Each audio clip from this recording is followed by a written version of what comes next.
Give it a minute here. All right. Good afternoon, Clear Lake Presbyterian Church. It is 12:05, so this is our daily update that we're trying Monday through Friday.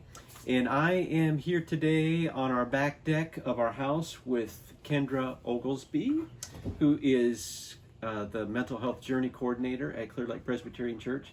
We also have our dog, Asher, who's out here on the deck with us, so we'll see if he makes an appearance or not. So Kendra, as our Mental Health Journey Coordinator, first question, just have three questions. So first question is, what would you say is one thing we need to be paying attention to while we're in this sort of weird time with the global pandemic and we are social distancing, many of us are working from home, and so just what would you say is one thing that we need to be paying attention to and on the lookout for?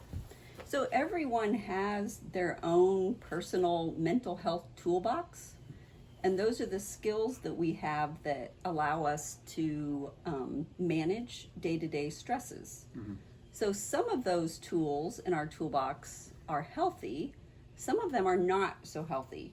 So one of the things we need to pay attention to is whether the tools that we're using to cope are really helping us. So if they're things like alcohol, overeating, those are things we want to try to stay away from.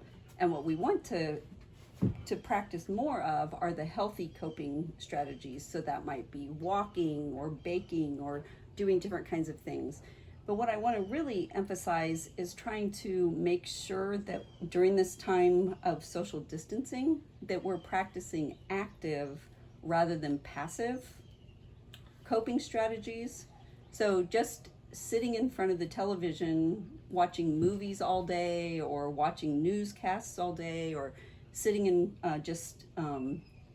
trolling the internet, those things are not going to be as productive for us as if you do something more active. So build a house out of playing cards or write a poem. I mean, it doesn't have to be anything that anybody ever reads, but just write down some thoughts.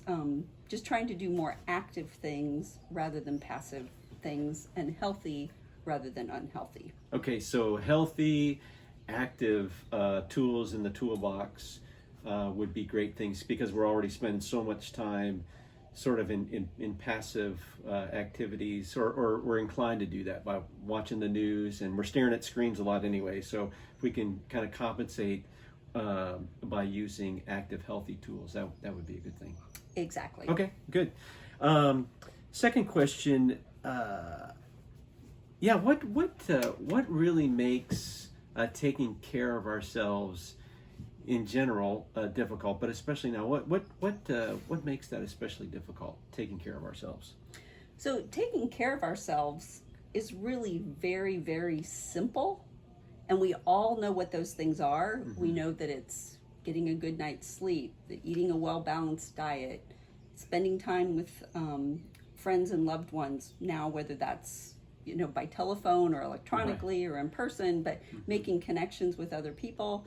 All those kinds of things, we know what those are, and they're very, very simple, and that's what makes it really, really hard. Oh, wow. Because we already know what those are, and so we tend to brush them off as being not so important when they really are very critical.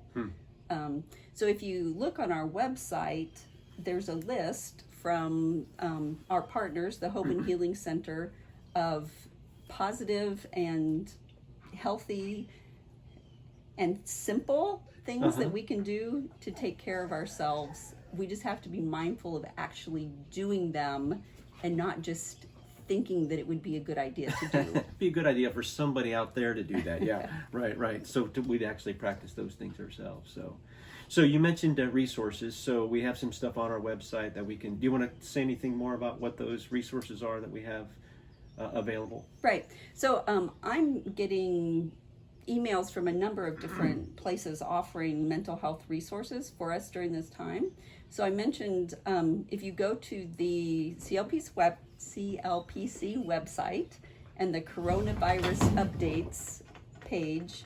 Sorry, we're just a little distracted because our dog just drug one of the chairs on our deck halfway across the deck here, so because he's tethered to it. But anyways, continue. So CLPC, coronavirus update, and then go to the mental health tips page. Okay. There'll be some links under there. And one of those, as I mentioned, is to the Hope and Healing Center tips list. There's also, should be soon, a link to webinars that are being offered by Grace Alliance on mental health issues that will be helpful during this time.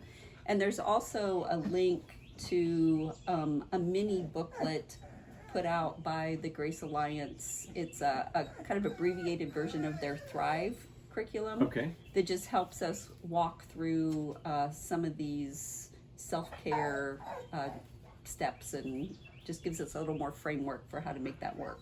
Now, is there a charge for any of that stuff? Nope, all free. All right, excellent, awesome. Well, do you you have anything else you want to add before do you think we ought to introduce them to the wild animal? To the wild animal, Come here, who's wild been animal. admirably restrained. Well, it's been physically restrained, but so this is one of our coping strategies here. Is Asher how old's Asher now? 2 years? He's not even 2 years. Oh, he's not 2 years? So he's our soft-coated Wheaten Terrier. He's full of loving, so he does not have to worry about social distancing. So, hey, so I hope this is helpful for you. I hope these 12:05 updates are helpful. Nothing fancy about them, but we hope that that's a way that we can just encourage one another and stay healthy as we work through this time together. So thanks, Kendra, for what you do. Thanks for your tips today, and y'all have a great day. Bye-bye. Bye.